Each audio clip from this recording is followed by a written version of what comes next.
Telugu Desam party అధినాయకత్వం 2029 టీంని సిద్ధం చేసింది. కార్యకర్తే అధినేత అన్న చంద్రబాబు గారి నినాదం, క్యాడర్ టు పొలిట్ బ్యూరో అన్న లైన్ తీసుకున్న నారా లోకేష్ గారుల వాగ్దానాలను అనుసరిస్తూ జాతీయ రాష్ట్ర పొలిట్ బ్యూరో కూర్పు జరిగింది. క్యాడర్ నుంచి పొలిట్ బ్యూరోకి, కార్యకర్త నుంచి పార్టీ పదవుల్లోకి అనేక మందిని తీసుకుంది అధినాయకత్వం. అధినాయకత్వం తీసుకున్న నిర్ణయం మీద విశ్లేషించడానికి మనతో పాటు ఉన్నారు సోషల్ యాక్టివిస్ట్ శ్రీలీల గారు. వారిని అడిగి మరిన్ని విశేషాలు తీసుకునే ప్రయత్నం చేద్దాం. నమస్తే శ్రీలీల. కార్యకర్తే అధినేత అన్నారు చంద్రబాబు నాయుడు గారు, క్యాడర్ టు పొలిట్ బ్యూరో అన్నారు నారా లోకేష్ గారు. వారు చెప్పినట్టే ఇవాళ 3 పొలిట్ బ్యూరో, కేంద్ర కమిటీ, రాష్ట్ర కమిటీల్లో కార్యకర్తలకే అత్యధిక ప్రాధాన్యం ఇచ్చారు. ఆ కూర్పుని వాళ్ళ వాగ్దానాన్ని నెరవేర్చుకున్న తీరుని ఎట్లా చూస్తారు, ఎట్లా విశ్లేషిస్తారు? అంటే ఇందా మీరు అన్నట్లుగా ఇంట్రోలో 2029 ఎలక్షన్కి సరికొత్త ప్రయోగం. ఒకవైపు 33% రిజర్వేషన్లతో ముందుకు రాబోతున్న మహిళలు కానివ్వండి, కార్యకర్త స్థాయి నుండి ఈ రోజున పొలిట్ బ్యూరో మెంబర్గా మరి ఎదిగిన వాళ్ళ జీవిత కథనం కానివ్వండి, ఇవన్నీ కూడా వాళ్ళు ఎంత కష్టపడ్డారు పార్టీకి, ఏ విధంగా వాళ్ళు మరి పార్టీలో ఎదుగుతూ 10 మందిని తనతో పాటు తీసుకొస్తూ పార్టీకి అండగా నిలబడుతున్నారు అనేది ఇక్కడ క్లియర్గా ఒక గీత గీసినట్లుగా కనిపిస్తుంది. మహిళలు కానివ్వండి, వారు ఏ స్థాయి నుంచి వచ్చారు, రాష్ట్రంలో ఏ విధంగా మరి ఈ పార్టీ కోసం పోరాడారు. మరి ఈ రోజును చూస్తుంటే దాంట్లో బడుగు బలహీన వర్గాలు, ఏదైతే పార్టీ స్థాపించినప్పుడు ఎన్టీ రామారావు గారు ప్రజలే దేవుళ్ళు, సమాజమే దేవాలయం, కార్యకర్తలు లేనిదే పార్టీ లేదు. ఎప్పుడు కూడా తెలుగుదేశం పార్టీ గొప్పతనం ఏంటంటే ఒక భయంకరమైన లీడర్షిప్ అనమాట. వాళ్ళంతా ఎవరు కార్యకర్తలు. ఎంత ప్రసారి లోకేష్ గారు కూడా చెప్తూ ఉంటారు ఏంటంటే, అలిగి ఇంట్లో పడుకుంటారు మా కార్యకర్తలని. అదే జరిగింది. నువ్వు ఎన్నైనా అనండి, ఆ పిచ్ అనేది ఒకటి ఉండిద్ది. అది ఎలా ఉండిద్ది అంటే, ఆ పసుపు రంగు జెండా చూస్తే వీళ్ళ మనసు ఉప్పొంగిద్ది, లెగుస్తారు. దాన్ని ఎవరైనా ఏదన్నా అన్నా అంతే, దాని మీద ప్రేమ అంతే. అవి రెండు కూడా వాళ్ళకి ప్రాణాలు అర్పించే విధంగా ఉంటాయి. అది నిరూపించుకున్న వాళ్ళు కోకలలో ఆ పార్టీలో. మరి అలాంటి పార్టీకి ఈ రోజున మీరంటున్నట్లుగా జాతీయ స్థాయి, రాష్ట్ర స్థాయి ఏదైతే ఈ ప్రతినిధుల్ని నియమించడం కానివ్వండి, లోకేష్ గారి చేతికి కొత్త పగ్గాలు అందించారు.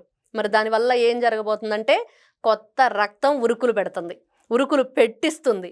ఖచ్చితంగా 2029 ఎలక్షన్కి ఎలా ఉండిద్దో చూడబోతున్నామంటే, ఈ రోజున ఇవన్నీ కూడా ఈ లిస్టు చూస్తుంటేనే ఎలాంటి వ్యక్తులు ఉన్నారు దానిలో, ఏ విధంగా వాళ్ళ గళాన్ని విలిపిస్తారు, ఏ విధంగా రేపు మళ్ళీ 2029 తెలుగుదేశం జెండాని ఎగరేయటానికి వీళ్ళందరూ మరి దానికి స్తంభాల్లాగా నిలబడతారనేది క్లియర్గా అర్థమవుతుంది.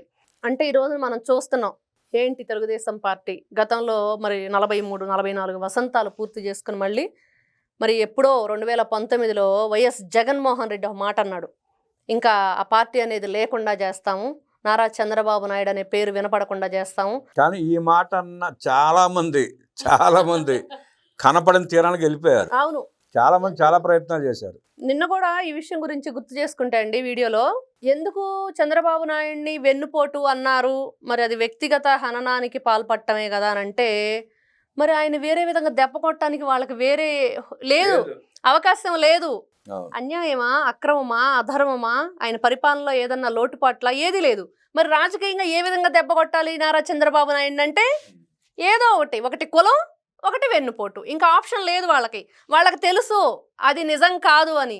అది నిజం కాదని తెలిసినా కూడా వేరే విధంగా ఇంకా ఆప్షన్ లేక అది ఎంచుకున్నారు. అంటే వాళ్ళకి ప్రజలకు సేవ చేయలేక, సంక్షేమ కార్యక్రమాలు అమలు చేయలేక, అభివృద్ధి చేయలేక, రాష్ట్రాన్ని అభివృద్ధి చేసే పరిస్థితిలో వాళ్ళు లేక, రాజకీయాలు చేయడం చేతకాక చంద్రబాబు నాయుడు గారిని ఆ 2-3 మాటలతో ఏదో వ్యక్తహనానికి పాల్పడి ప్రజలు చులకన చేస్తే తమకు ఏదో రాజకీయ పదవులు వస్తాయన్న భ్రమంలో వాళ్ళు బ్రతికారు తప్ప, వాళ్ళు మాట్లాడిన ప్రతి మాటకి ప్రజలే వాళ్ళకి జవాబు చెప్పారు. ఈ రోజు నిజంగా చూస్తే అండి, కులాన్ని పక్కన పెడితే ఈ రోజున బీసీలకు ఎప్పుడు కూడా పెద్దపీట వేస్తుంది తెలుగుదేశం పార్టీ అని. ఈ రోజున ఏదైతే పదవులు ఇచ్చారో వాటిలో 44%, 77 మందికి సభ్యులను దాంట్లో నియమించడం జరిగింది. గుర్తుపెట్టుకోవాలి. నిన్న చాలా మంది చాలా పోస్టుల్లో బీసీలకు ఏం చేశాడు చంద్రబాబు అని, అక్కడ ఒక వ్యక్తి బీసీ నాయకుడు అని చెప్పుకుంటూ 1000 ఎకరాల పొలం కావాలి, స్థలం కావాలి అంటూ మరి ఆయన ఇల్లును చూడటానికే 2 రోజులు పట్టిద్దంట. మరి ఆయన 3 రోజులకే పాపం నీరసించి పడిపోయాడు. ఆయన ఏం చేశాడో చెప్పాలి. అదే మరి బీసీకి ఆయన ఏం చేశాడు, పెట్రోల్ పోసి పసిపిల్లాండి తగలబెడితే మరి వెళ్ళావా, ఆ రోజున ప్రభుత్వం మీద నువ్వేమైనా దండెత్తావా, కేసులు పెట్టావా, పోరాడావా, ఆ పిల్లాడు ఇంటికి ఏదైనా సహాయం చేసావా? కనీసం ఇవన్నీ వద్దు, పక్కన పెడదాం. నువ్వు బహిరంగంగా ఏమి చేయలేదు, కనీసం నీ పర్సనల్గా వెళ్ళి కలిసి అమ్మ నేను ఒక బీసీని, బీసీల గురించి పోరాడుతున్నాను కాబట్టి మీకు ఎలాంటి సహాయం కావాలని చెప్పి ఎప్పుడైనా అడిగావా? రాష్ట్రం గురించి వదిలేసండి, ఆయన ఉన్న స్వస్థలం ఆయన గ్రామంలో ఆయనతో పాటు నలుగురు బీసీ కుటుంబాలకి సాయం చేసిన పరిస్థితి ఉందా? ఎప్పుడైనా ఎక్కడ రుజువు ఉందా? ఎవరన్నా చెప్పారా? ఎక్కడా లేదు. అదే ఈ రోజు సాటి కులస్తులకి ఇంటి పక్కన సాయం చేయలేని ఇలాంటి వాళ్ళు రాష్ట్రాన్ని వదిలేస్తారనుకోవడం భ్రమ తప్ప ఇంకొకటి కాదు. ఖచ్చితంగా అది ఏ స్వలాభం కోసం చేస్తున్నారు, ఎవరి మీద వాళ్ళు ఎలాంటి ఎలిగేషన్స్ తెచ్చారు అన్నీ చూసాం. మరి ఈ రోజున ఏదైతే రాష్ట్ర జాతీయ ఈ కమిటీలు ఏర్పాటు చేశారో నారా చంద్రబాబు నాయుడు గారు ఈ పదవులు ఇచ్చారు, దాంట్లో 77 మందికి బీసీలకు ఇవ్వటం జరిగింది.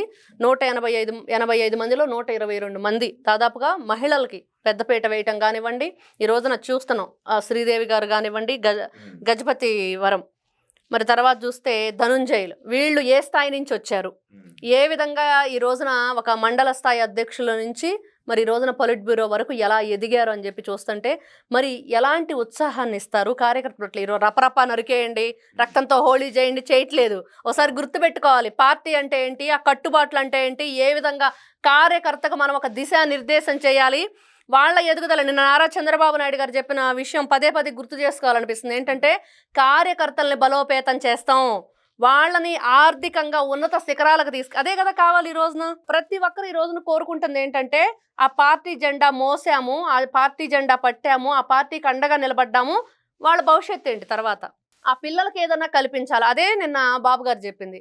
అది విన్న తర్వాత అందరూ కూడా చాలా చాలా చాలా అంటే ఎక్కడో చోట ఉండి అనిపించింది కదండి ఎవరికొకరికి, అరే మాకు ఏమీ సహాయం అందలేదని వాళ్ళకు కూడా ఈ రోజున అందే విధంగా మరి కూటమి ప్రభుత్వంతో మరి నారా చంద్రబాబు నాయుడు గారు ఏ విధంగా ముందుకు తీసుకువెళ్తున్నారు. ఇక్కడ మహిళలు అదేవిధంగా చిన్న స్థాయి నుంచి కూడా కార్యకర్త స్థాయి నుండి ఈ రోజున అధికార ప్రతినిధుల వరకు కూడా ఎదగటం, ఎంత గొప్ప వాళ్ళు ఎదుగుదల అనేది ఈ రోజున క్లియర్గా అర్థమవుతుంది. ఇది 2029కి గట్టి పునాది రాళ్లను వేశారు అనేది క్లియర్గా అర్థమవుతుంది. ఇక్కడ పటిష్టం చేశారు, చాలా గొప్ప. ఇప్పుడు పునాది ఎంత పటిష్టంగా ఉంటే రేపు ఆ సౌధం అంత బ్రహ్మాండంగా ఉంటుంది. కాబట్టి ఖచ్చితంగా ఈ పునాది రాళ్ళు ఎంత స్ట్రాంగ్గా ఉన్నాయనేది ఈ రోజున లిస్ట్ చూస్తే అందరికి అర్థమైద్ది. దీంట్లో మంత్రి నారా లోకేష్ గారికి మరి ఏదైతే వర్కింగ్ ప్రెసిడెంట్గా ఇచ్చారో యువ రక్తాన్ని ఉరుకులు పెట్టించే విధంగా మరి కొత్త సౌదాలకు మెరుగులు దిద్దే విధంగా వాళ్ళ ఆలోచనలు కానివ్వండి చూస్తున్నాం. ఇప్పుడు యువత ఎలా ఉంటుంది, వాళ్ళ ఆలోచన విధానం ఏంటి, వాళ్ళని అందిపుచ్చుకోవాలంటే మరి బాబు గారు ఎప్పుడు ఎవర్ గ్రీన్, దాన్ని ఎవరు కాదనరు. కాకపోతే దానికి ఇంకొంచెం అదనంగా నారా లోకేష్ గారి ఆలోచనలు, దాన్ని ఏ విధంగా పదును పెట్టాలి, మరి వాళ్ళని ఏ విధంగా పరిగెత్తించాలంటే మరి యువ నాయకులు ఈ రోజున చూస్తున్నాం. అందరూ 50 మంది మహిళలు కానివ్వండి దీంట్లో, మరి అదేవిధంగా పురుషులు కానివ్వండి, బీసీలు కానివ్వండి, ఎస్సీ ఎస్టీలు కానివ్వండి, వీళ్ళందరినీ కూడా కలుపుకొని ఏ విధంగా ముందుకు వెళ్తుంది. ఎంతమంది రాజకీయ నాయకులు ఈ రోజున చూసి నేర్చుకోవాలి. ఈ రోజున యువతని గంజాయికి బానిసలను చేయటం కాదు, వాళ్ళకి మంచి భరోసానివ్వండి, మంచి లైఫ్నివ్వండి.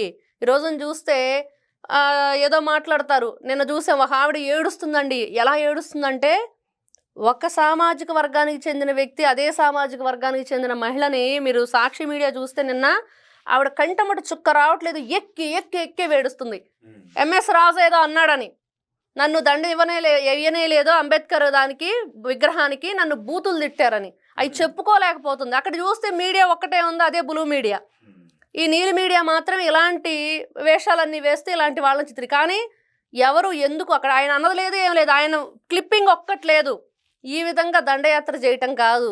మీరు ఈ రోజున ఏదైనా ఉంటే ఇలా పార్టీని బలోపేతం చేయండి, 10 మందికి ఉపయోగపడే విధంగా ఉండండి.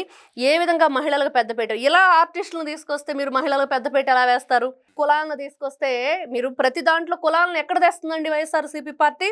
వాళ్ళని కేవలం బలిపశువులు చేయటం దగ్గరే తీసుకొస్తుంది, ఇంకెక్కడా తీసుకురావట్లేదు. ఈ రోజున నారా చంద్రబాబు నాయుడు గారిని చూస్తే మరి ఈ ఏదైతే ఈ రాష్ట్ర జాతీయ స్థాయిలో ఈ ఏదైతే ఉన్నాయో ఈ రోజున వాళ్ళందరినీ కూడా గొప్పగా 50 మంది మహిళలకు ఇవ్వటమే, 7% ఎస్సీలకు ఇవ్వటం, ఇవన్నీ కూడా చాలా గొప్పగా ఉంది.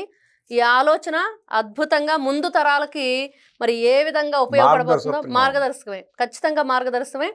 ఇది 2029కి గట్టి పునాది అనేది మాత్రం వాస్తవం.